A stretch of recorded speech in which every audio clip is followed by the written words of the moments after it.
It's indeed a great pleasure to come your way every Thursday afternoon on the program Black Gold, and of course it's live on BTA, coming to you also here from the premises of the Coconut Grove Hotel. And this is the platform where we talk oil and gas. We look at various developments within the industry, and we serialize them by bringing on board resource persons to discuss those issues.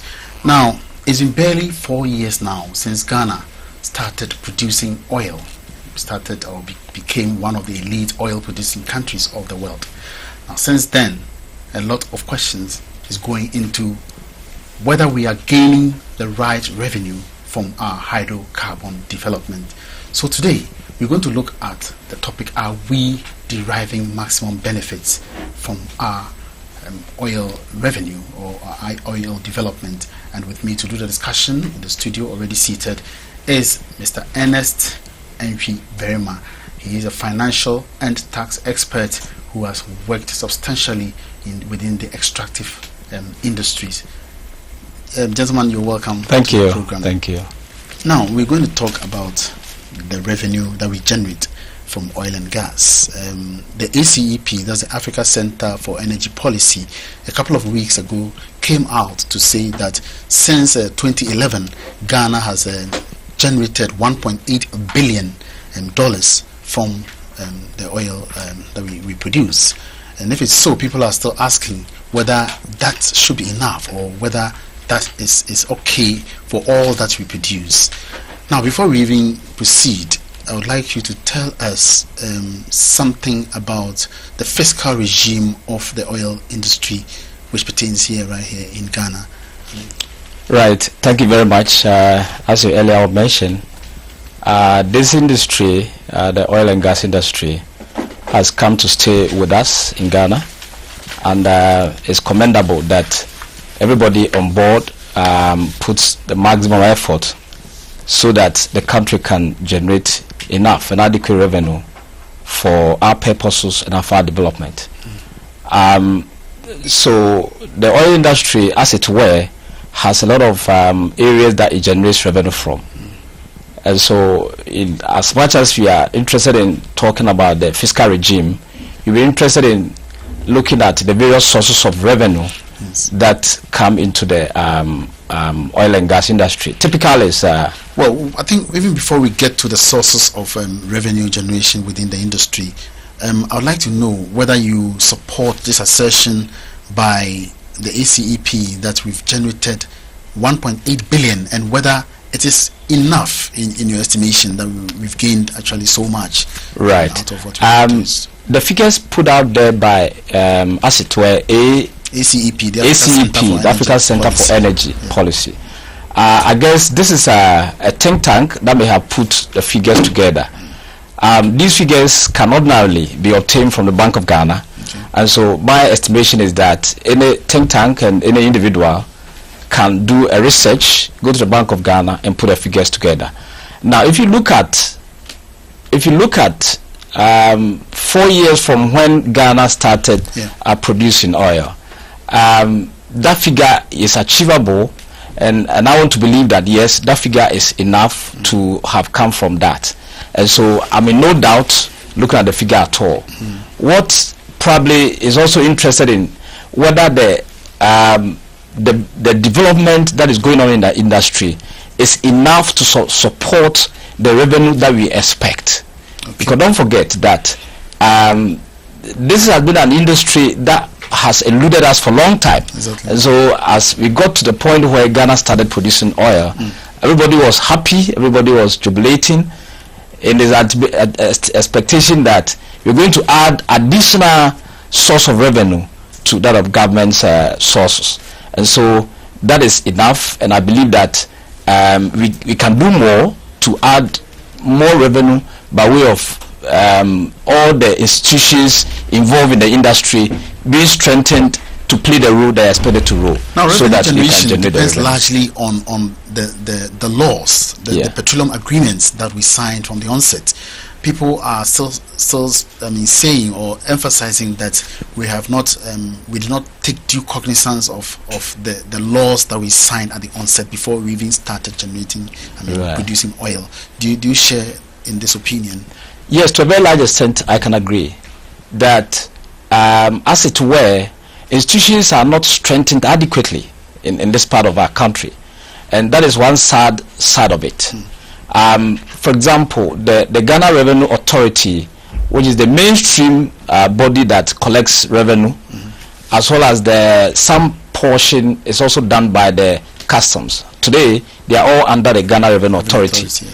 So, to the extent that the country strengthens these institutions, give them enough training to play the role that they are expected to play, all these will come together to help harness the revenue and then make sure that the country derives adequate revenue from the business.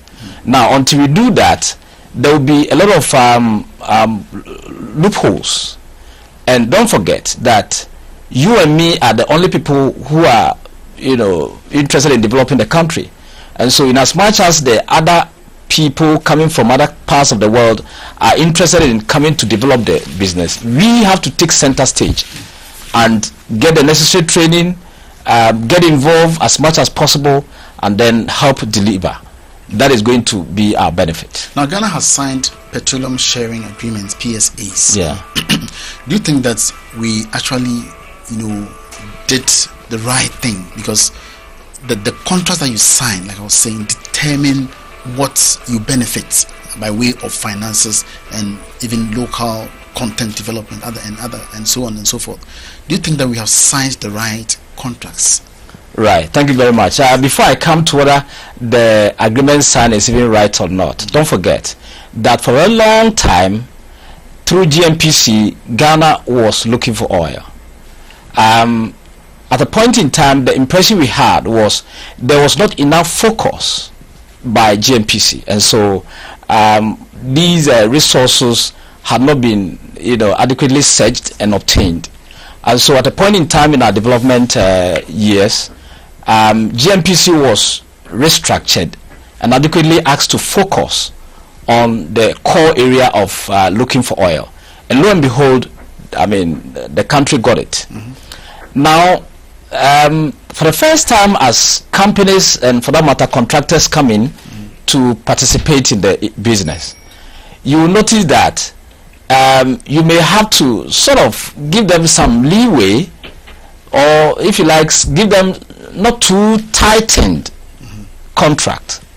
Otherwise, don't forget, these were the riskier, talking about the petroleum sharing agreement, it is the riskier of all the contracts. Okay. And so, in as much as the state owns the resources, the state does not have the resources, I'm talking about the capital resources, to go in there and develop and produce. And so you still need companies who have the money and other resources to join hands with you to do it. But then becomes a question of, you have the money, I have the resources, you need my oil, and I also need your money. Yes. I think by so doing we should come to a common understanding. And also, when Ghana has started, even though we hadn't found oil, we have started exploring oil for a long time. Yes. And we had some laws, PNDC law 64, we had PNDC law 84, yeah, guiding the industry. Right. Don't you think these regimes should have guided us to actually do the right thing and then not rushing into signing? Yes, I agree with you. These regimes were there as a guide. And I want to emphasize that in as much as these regimes were there to guide, the policymakers and those who are going to get involved in the business, you still could not coerce any investor to put his money there where the risk is high. And here you are looking at to what extent the risk was high. And so if every investor is coming, he'll look at the risk level as well as his resource level. If the risk was so high, he will ask, or he will do his calculations and see whether the risk assumption, that is assuming the risk, was going to be beneficial to him to be able to recoup the cost he incurred, so that he's not going to ultimately be the loser. And so the point I'm trying to make is that in as much as those industries were good and it was attractive, yes, still the participants needed to make sure that they were not going to sign contracts that were so risky to their resources. So they will balance it. In that balancing, part of the benefits will go to the country which owns the resources, and part will also go to the company that were going to develop the business. Percentage that Ghana owns within the partnership, within the Jubilee consortium of partners, do you think that we could have owned quite a higher percentage, or you still believe that because of the capital intensive nature of it that Ghana couldn't? I mean, that's the chunk that we can afford. Well, I think the interesting point is this, that you always can go to the negotiation table and judge. Yes, you are bringing your money. Yes, I also have the resources. Ultimately, if the resources is not there, I mean, nothing will drive you to come to the resources. And so you have to sit and agree on all the numbers. Now, at that time, I want to believe that the company that were invited or that got the bid to, as it were, prospect and to evaluate and develop as well as produce the petroleum products were such that they also did their evaluation, and they thought that the percentages that were agreed on were good for both parties. But don't forget that there are opportunities to add on, and that's where we have the additional oil entitlements as well as the carried interest and all the factors and indicators that the country could take advantage of. And so as the day passed by, it behoves on the country to study the provisions and take the maximum advantage where it can. You don't leave the participants to dictate the pace. You also have to be a participant. Every day you should have human resources who are studying all the loopholes and opportunities so that they take advantage. Now, ordinary people believe that it is only through the sale of the crude, our portion of the crude lifted from the Jubilee fields, that actually gives us some money. What are the other sources of revenue open to us as a country? Right. There are a lot of opportunities available. You have the royalty level. The royalty. What is that? Yes, royalty is essentially based on going to produce. I'm talking about the gross revenue or the gross crude, and then a certain percentage is levied on the gross as royalty. So in as much as you are given the license to go and explore. You are also given the percentage, and currently it is 5%. And so that royalty is also part of the source of revenue. So if I get it right, it's 5% of the entire crude that comes out. The gross, yes. It is the gross crude. Yes. Okay. And is it payable in cash, or you can also take it in oil? It depends on the agreement. It's payable in cash. If the specific agreement, like the petrol agreement, says that you can take it in oil, and you choose to take in oil, yes. Okay. You can take it in oil. Okay. Yes. So immediately the general crude is lifted, even before we break into our various percentages, the royalties will have to be paid before. It has to be paid. Before then. Okay. Right, the essential thing is that it may not have to be paid immediately in cash. Okay. But you evaluate, yes, you count the barrels, you know what kind of numbers you've gotten. Okay. And so that's why we have customs there. The customs is interested in going on to the FPSO, sitting there with the experts and counting the numbers as the barrels as they come out. They come out of the belly. And so they are there immediately as the figures come out. Wow. So nobody can cheat the country. Okay. And so as soon as we got the gross values or the figures, then 5% will be levied as royalty for as a source of revenue. Apart from you also have carried interest. Carried interest essentially is also a certain percentage, and essentially is 10% of the exploration and production cost.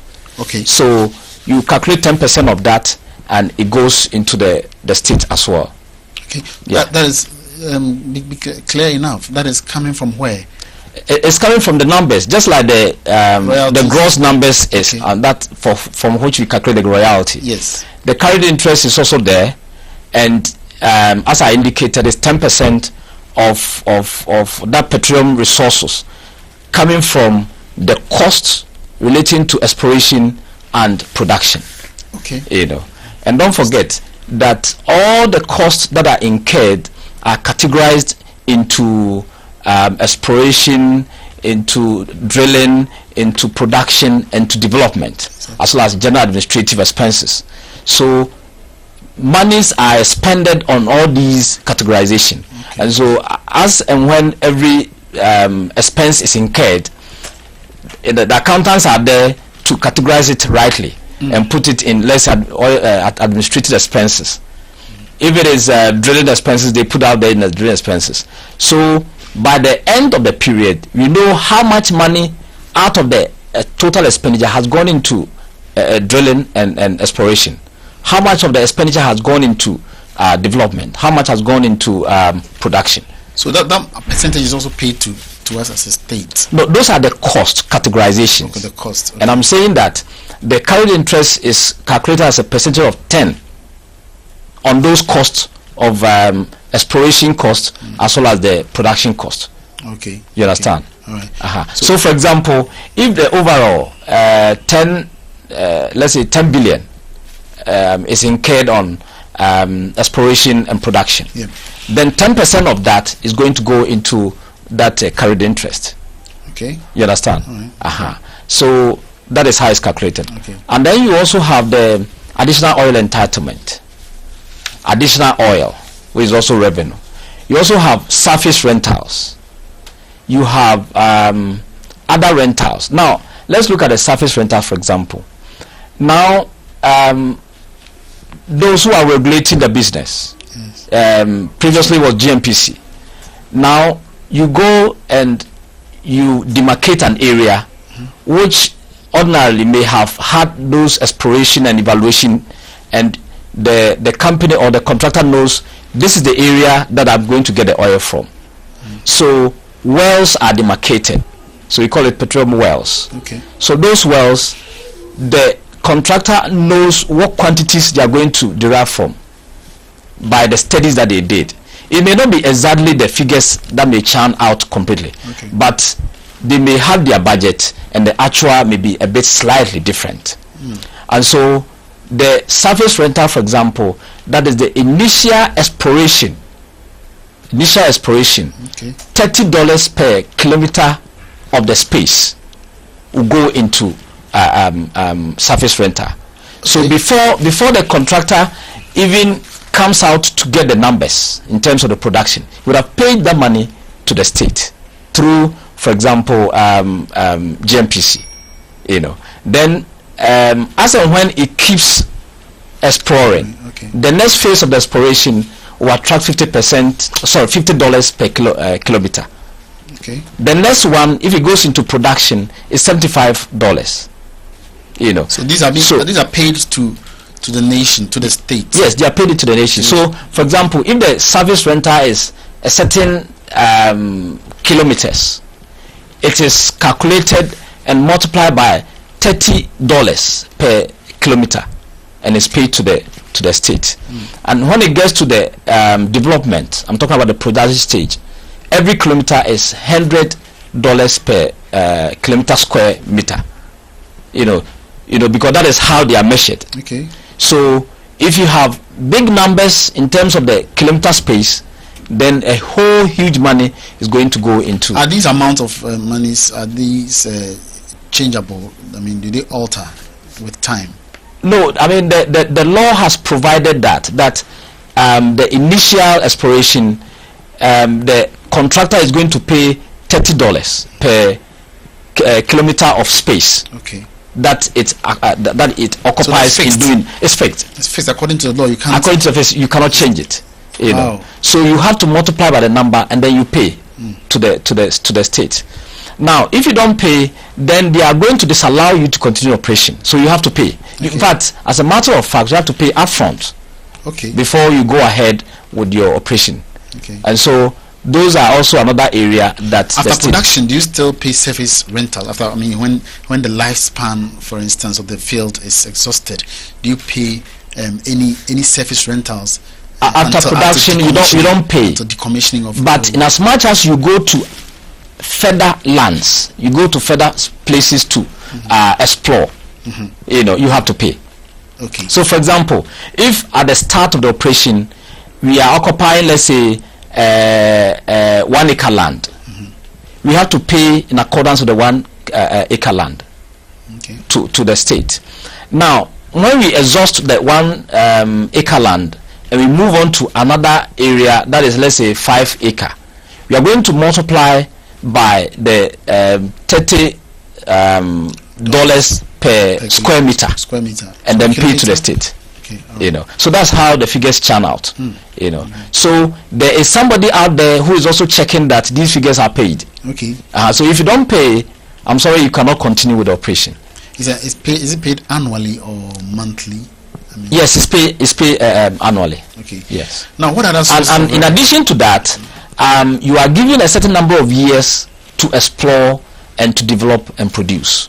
Okay. Now, if you, after the initial studies, you come out and you establish the numbers in terms of your evaluation, and know that these are the let's say the barrels estimated to be in the well, for example, you have to let the officials of GNPC know.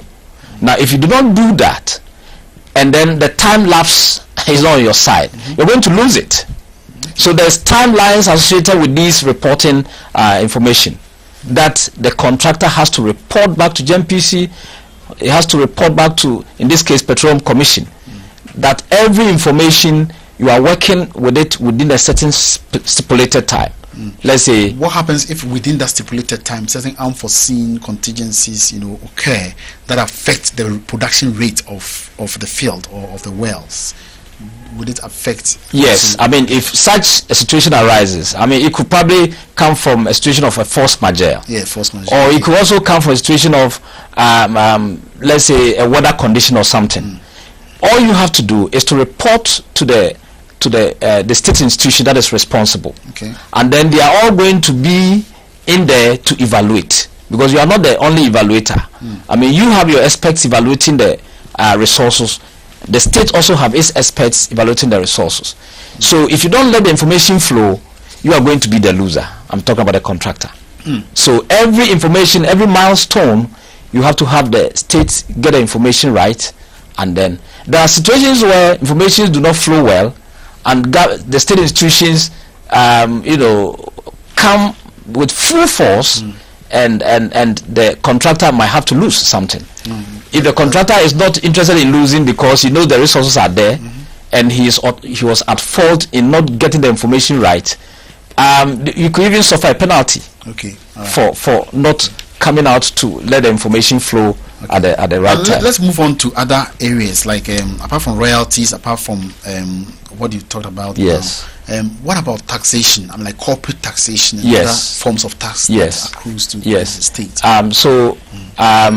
Apart from the royalty, the carried interest, the additional oil entitlement, and other payments. I believe there are other payments that. Yes, I'm coming to the tax. Okay, right. You come also to the corporate tax level.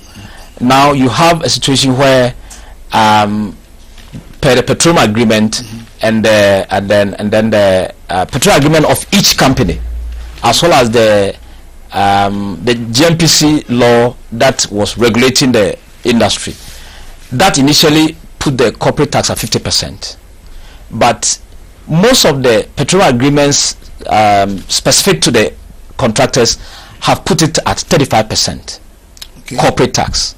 So after you finish with all your numbers, you have responsibility of paying a corporate tax of 35% of your revenue to the state agencies, and that is a Ghana Revenue Authority. So the primary operators will have to pay. Yes. Pay that 35%. Yes, 35% on your revenue that they generate. Yes, the net profit that you generate. The profit that they make. Yes. Okay. Yes.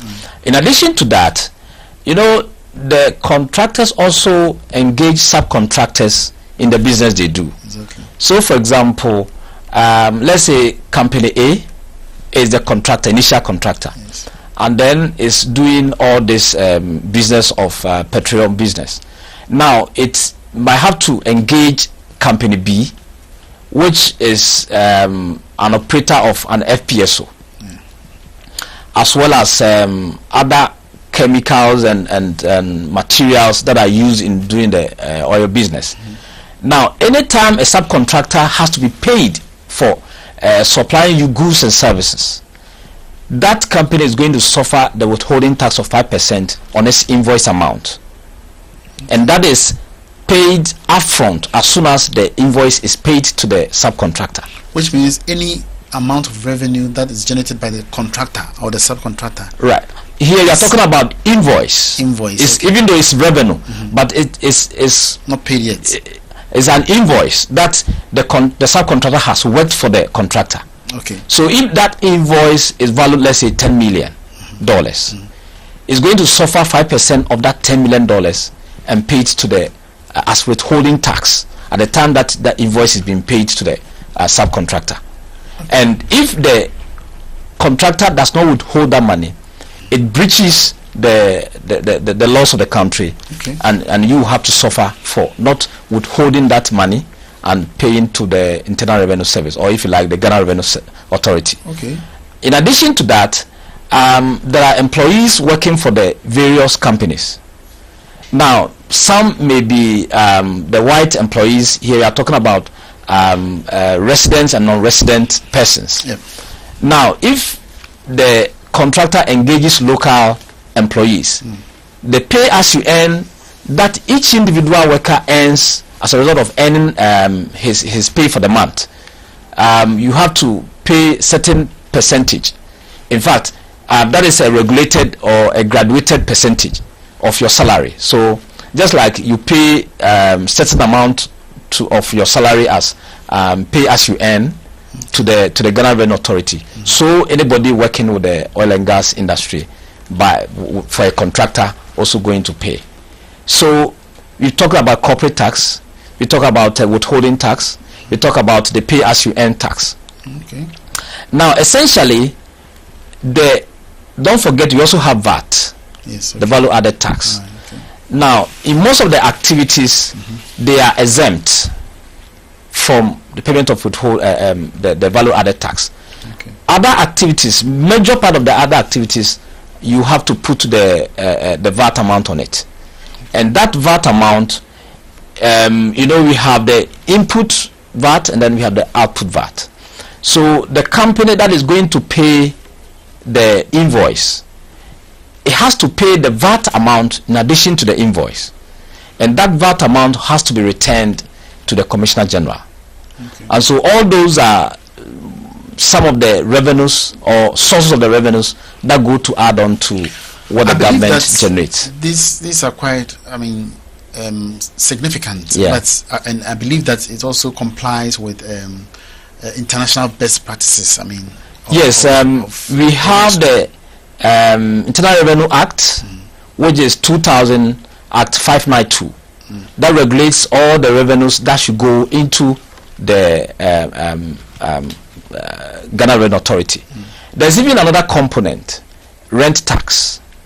All the companies, contractors that are working, as soon as they rent places, offices and houses for their operations, they have to suffer 8% rent revenue or rent tax, and then paid to the government. And those are also part of the withholding tax, essentially. And so at the time of paying any subcontractor a rent amount, you have to withhold 8%. The 8% is at the initial level. At some level, it is at the commercial level, and it has to suffer about 13% of the invoice amount of, let's say, a house or an office that has been rented for the operations of the business. So all those revenues go into the state as sources of revenue in the oil and gas industry. Would they not make the environment quite hostile for the operators or for the companies, or they fall in line with international practices? They fall in line with international practices. They really fall in line with international practices, because these before these regulations come out, they are cut to be in line with international practice laws. So you cannot make laws that are inimical to the companies that work for you, as well as inimical to the business of the international environment. And in all this, what's the role of the Minister of Finance in in this kind of revenue generation? Right. Don't forget, the Minister of Finance has the sole responsibility for the Ghana Revenue Authority. And so the minister actually takes to Parliament after doing all the necessary consultations and fixes the rates of taxes that are collected in this country. And so the Ghana Revenue Authority cannot do anything without the Minister of Finance being aware. So they sit, they sit together, they consult, and they come out with the right rates that will help the country. Right. And so essentially, that is the Ministry of Finance responsibility as far as those rates are concerned. And before the rates even come out, don't forget, it has to go through Parliament. And the Minister of Finance works with the Ghana Revenue Authority to come out with a budget in which all these rates are indicated. And so as soon as Parliament passes and approves the budget, then all those rates of taxes become collectible. And so every organization, every business that is working within the country will have to comply with all those tax regimes. Okay. Ernest Antwi-Berima is my guest this afternoon. He's a financial and tax expert who has worked enormously within the extractive industry, precisely mining and oil and gas. And today we are trying to find out whether as a country we are maximizing our petroleum revenue, and also we'll also take a look at whether we are using the revenue to do the right thing for the people. When we come back after the break, we're going to look at other issues like individual paid taxes, that's taxes paid by expatriates here who work in the industry, and other issues. Don't go away, the program is Black Gold.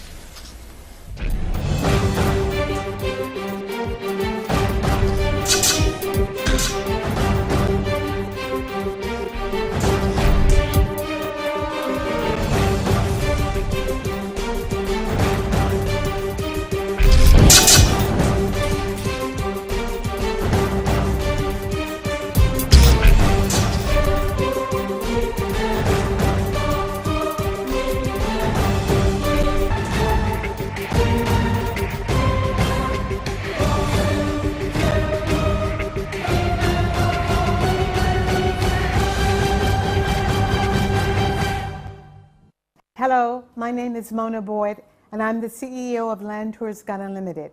To know more about what we do, watch me live on Tourism TV this Friday at 2 p.m. Join me, Ralph Aite, this and every Friday on this wonderful expedition to find out what tourism is all about in Ghana.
Thank you very much for staying on the show Black Gold, and today we are discussing whether Ghana is making or is maximizing its revenue gains out of the petroleum industry. My guest this afternoon is Ernest Antwi-Berima, a tax and financial expert in the industry. Now, before we even proceed to the income tax, personal income tax charged on expats and things, would you be able to clarify the issue of corporate taxes? Sometime it was on in the news that some of these oil companies were not actually due to pay corporate taxes, and that they should wait till after some time before the law requires them to pay. And a lot of controversies, surrounded this kind of assertion. Right. What's your take on that? Right. Corporate taxes. This industry of oil and gas, as well as the mining, require huge investment, and I can be certain, and I know that sometimes it takes about between 3, 5, 8 years or even more before the companies really generate profit. Essentially, you cannot say you have invested, let's say, 10 billion, and so you are going to take all that 10 billion from your revenue at a year. You won't be able to do that. So you have to borrow money and use them in your investment. Now, the regulations require that for a certain number of years, those companies that incur losses should be given some provisions, some leeway, such that when they incur losses, then they can carry over those losses into the following year. So that if the Commissioner General goes into the books of Company A that is claiming it incur losses, then the Commissioner General will really examine the figures and establish that the figures that are shown there are correct. If they are correct, then the Commissioner General can allow that organization to carry over its losses to the following year. And in that case, the Commissioner General cannot say, I'm going to take, let's say, 35% corporate tax from the organization, because there's no revenue. It's been incurring losses. So, but what is interesting is that the Commissioner General can also not allow the company to carry over its losses over indefinitely. So it has to give that company, let's say, 5 years, for example. If you give that company 5 years, at the end of the 5th year, you are not allowed to carry over your losses. The expectation is that by that time you should be making profits, so that the country can also gain some revenues in terms of corporate taxes from that company. And so it is the duty of the Commissioner General to evaluate the figures that are turned out by the company that says, I incurred, let's say, 5 million loss in the first year, 2 million loss in the second year, but in the third year the expectation is that you'll be getting profit. But the Commissioner General will go into your books and establish that your figures that you have turned out are correct. If they are not correct, then it means you are doing something wrong, and you have to suffer for that kind of wrong information that you are providing. At what point would the Commissioner General, calculate corporate taxes? This is at the point of first entry of the IOC at the exploration stage or production stage, when it starts. Corporate taxes are paid at the point where the company has done its business. At the end of the year, every company has a reporting deadline. So, for example, your reporting deadline is for 2013, from 1st January 2013 to 31st December 2013, and you have a responsibility at the end of 4 years after the end of 31st December to submit your returns to the your financial statements to the Commissioner General. The Commissioner General, after getting your information, will evaluate, go through to see if you provided accurate and correct information. If you have, then it will say 35% of your net profit, of your profit that you generated, should be paid as tax. Now, but the Commissioner General will not wait until the 31st December, and for that matter 4 months after the end of the year, to ask you to pay any money as taxes. The Commissioner General will, as it were, do a provisional assessment of the volume of your business and how much profit, how much business you are going to do, and then say, based on the activities you are going to carry out, there's an assessment, provisional assessment of, let's say, $10 million that you have to pay as taxes, for example. Then the Commissioner General will start collecting that money. At the end of the year, when you finish your financial statements, you send to the Commissioner General. He will evaluate. He will see whether the information provided are accurate. Then he will take out how much tax provisionally you have paid from what you ought to have paid. That is the 35% that you ought to have paid.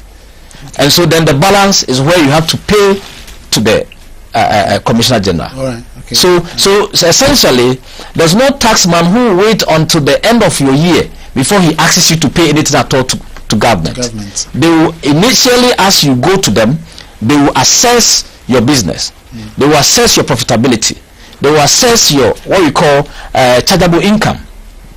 And that chargeable income is what they are going to base the percentage of tax on it. Okay. What about capital gains tax? What is the capital gains is arises when a company sells assets.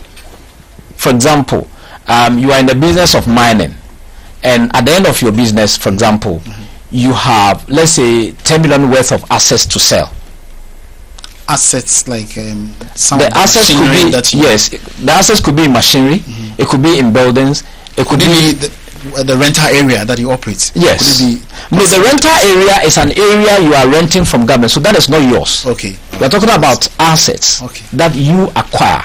Those assets that you acquire using your resources, they are your assets that you use to do your business. And so when those assets are being that is, your business is ended, so you are going to pay certain percentage of that value of assets as capital gains tax.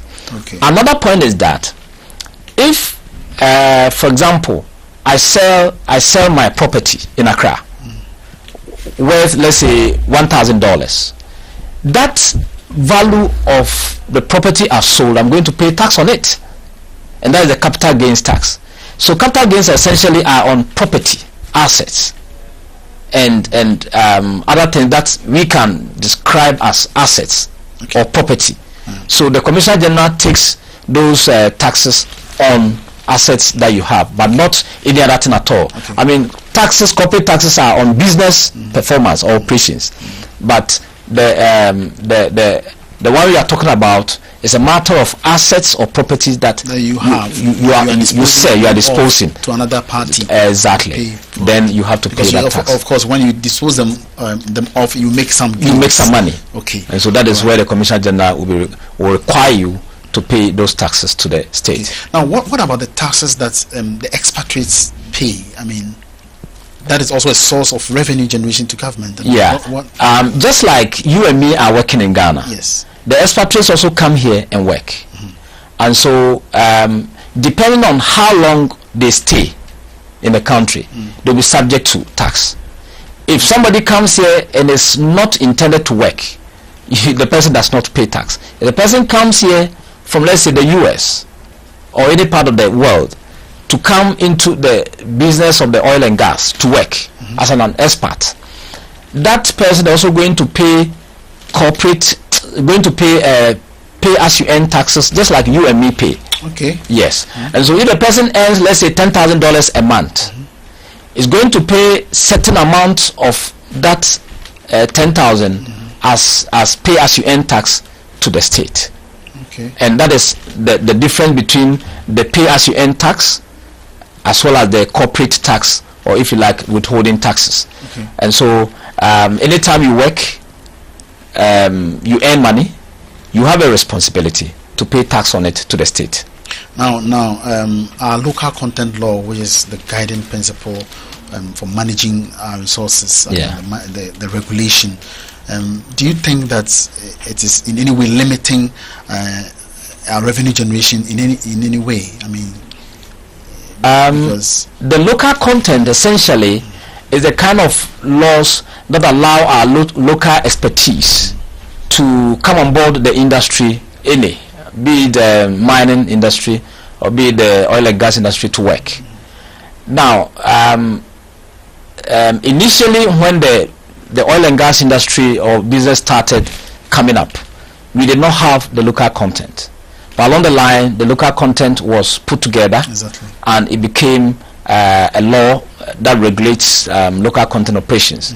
So, for example, if oil and gas company A works or it operates, it has a responsibility of operating, let's say, 5 years of expatriates. Beyond the 5 years, the expectation is that the complement, I'm talking about the staff complement, that was, if the company was using, let's say, 100 expatriates, after 5 years, the company is supposed to use, let's say, 50 expatriates and 50 Ghanaian as a mix, so that you don't use expatriates throughout the period of your operation. The benefit of that is that, in as much as local people are coming into the industry, they would have been trained to suit the business of the oil and gas, and so the work that an expatriate was doing, let's say 5 years ago, the local person should be able to do. So all this arrangement that we are talking about also involve training. In fact, training allowance, or if you like, training is part of the resources that the companies that are engaged in the oil and gas has to pay to the state, for example. So by the time they come, they are supposed to give some amount of training allowance to, let's say, GMPC staff. Okay. Let's say the initial operation, you have to have, let's say, 20 GMPC staffs trained, so that they will be able to work together with the experts in the oil fields. If they are not trained, how are you going to, get their expertise in that industry? So it was part of the arrangement to do that. And again, as they pay those allowances, what benefit it is to the local content is that the local people become well skilled to take up certain responsibilities after a certain number of years. So somebody can become a chief executive officer, for example, after, let's say, 5 years or 10 years in company A. Is it real? Is it reality? It has to be a reality. You and I know that there have been so many instances where, there are obstacles placed in the ways of locals trying to get on board. They tell you that you have to have had 15 years experience, 10 years experience in the field before you get here. So doesn't it undermine the local content? But I can tell you, in a way, because the responsibility of the regulator in the oil and gas business, now the Petroleum Commission, is to ensure that the regulations that are put there are really adhered to. Let me tell you something. Every year, these companies, or if you like, these contractors, are supposed to submit their budget to the state through the regulator. Now, the budget could have a mix of, let's say, 5,000 employees.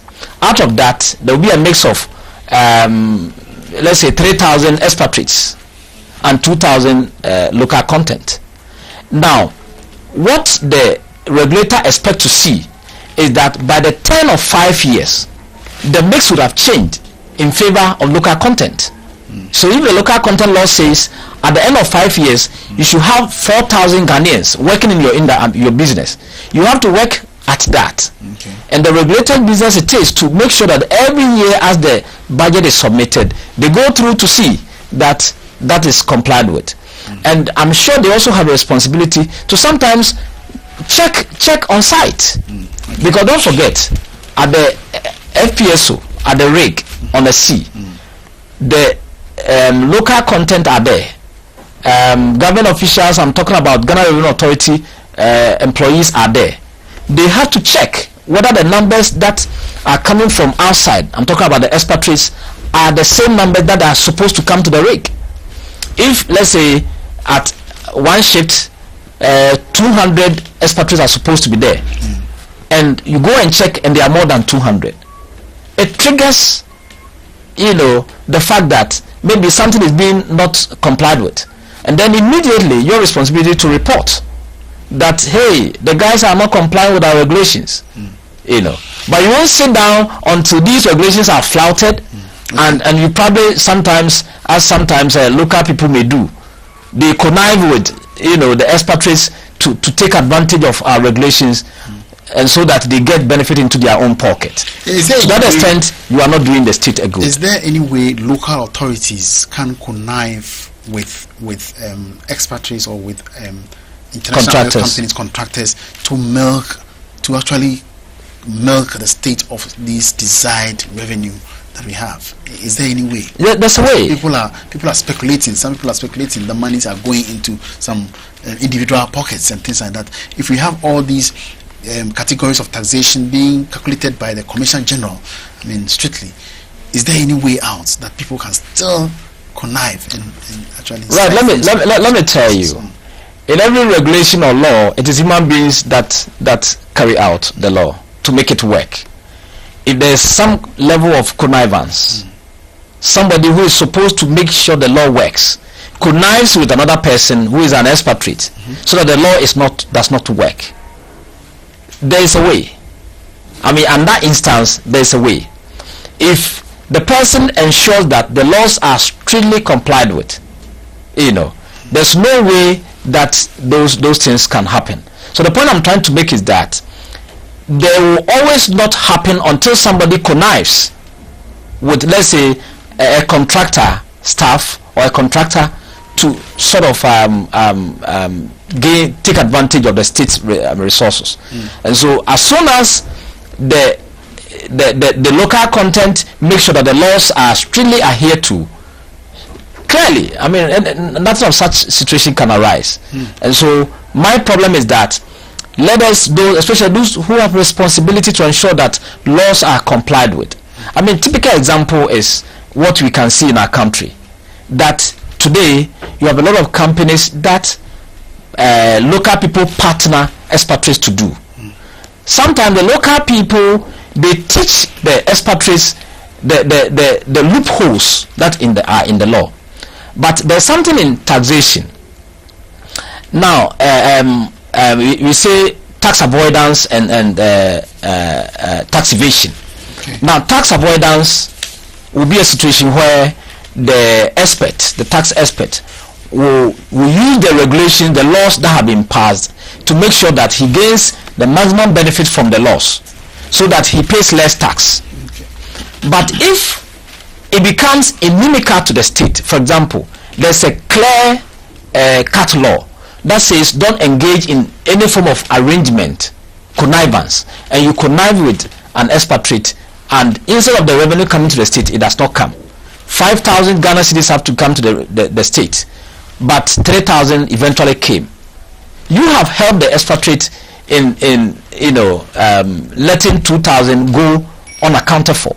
Okay. And to that extent, there are a lot of ways that can be there. But I'm saying that I'm urging the local people, I'm urging the local content to be really up and doing, and making sure that all our laws are made tightened, so that we can get the maximum benefits of the oil and gas benefits from the industry. Do you support reforms in perhaps petroleum agreements? Do you side with the fact that the agreements should be altered from time to time to reflect prevailing the circumstances? Yes, I agree. The reason is that there are opportunities, there are provisions in the law.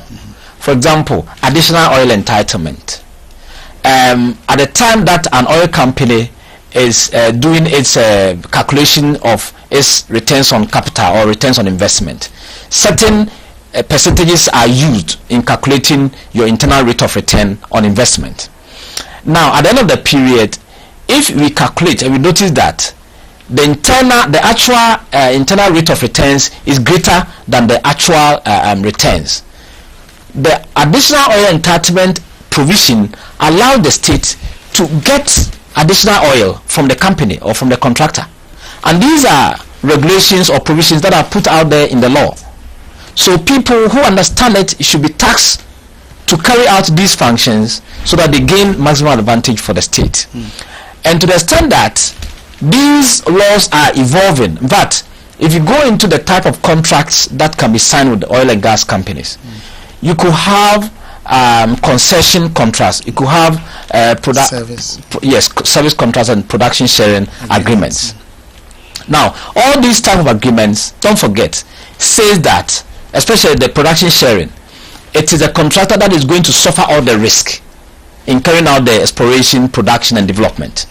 Now, if that contractor goes out there and look for money and come and carry out that function, it means that the benefit will be small on the part of the state. So at a point in time, you also have to review and take advantage of the provisions and also invest part in the business. Once you invest part in the business, you're also going to get additional oil entitlement, additional of the, you know, the revenues, so that you don't wait until the last minute when you probably will sit down and say, oh, I'm interested in only corporate tax. You need to be interested in all the components of the revenue that come into the oil and gas industry, but not only the corporate tax. Okay. You know, so by and large, companies, the state should be ready to engage the companies and review the contracts. I'm not saying you are going to force them to push them on, I mean, those revisions on their neck. That become inimical. I mean, we have to sit together on table, review them, tell them, let them know that our people are suffering. We need maximum benefits for the state. Okay. Because if the roads are there, they also drive on the roads. If the hospitals are there, they also benefit it.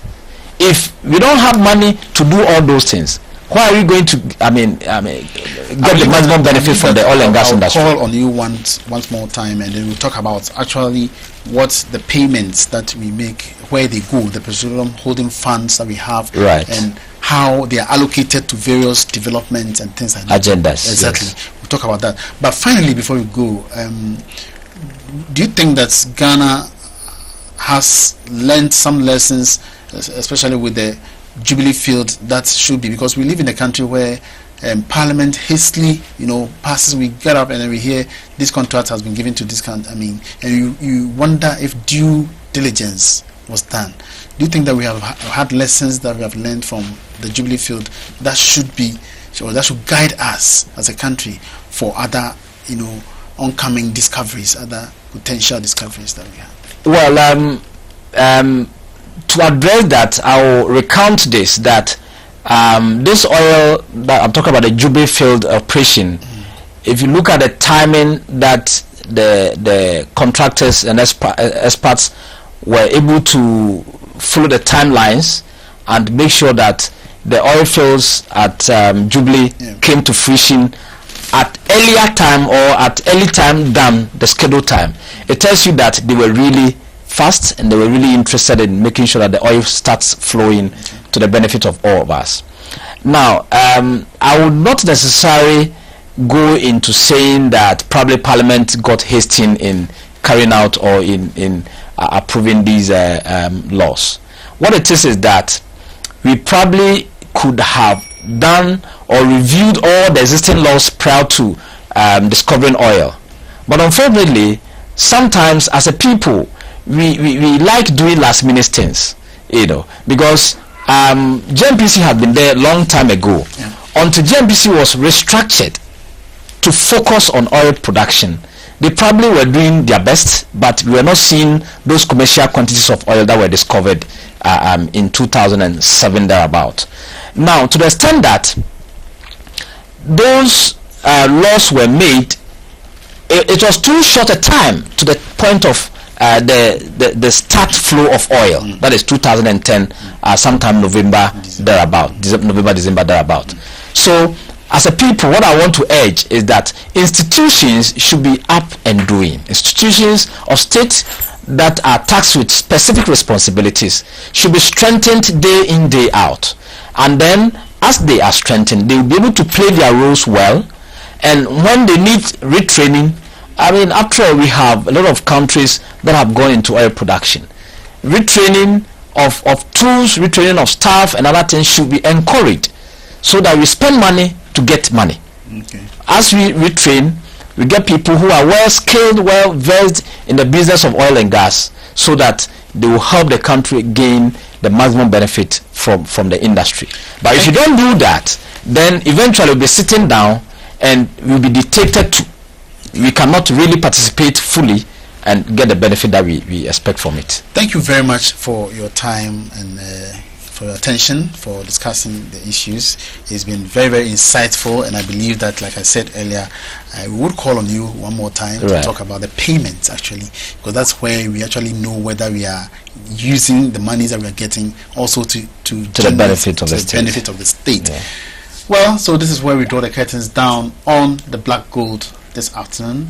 It has been a pleasure with you. My guest has been Ernest NP Berima is a tax and financial expert, and we've been talking about the financial and tax issues surrounding Ghana's petroleum oil and development. Thanks so much. My name is Emmanuel Bajiri. Join me again next week. Good afternoon.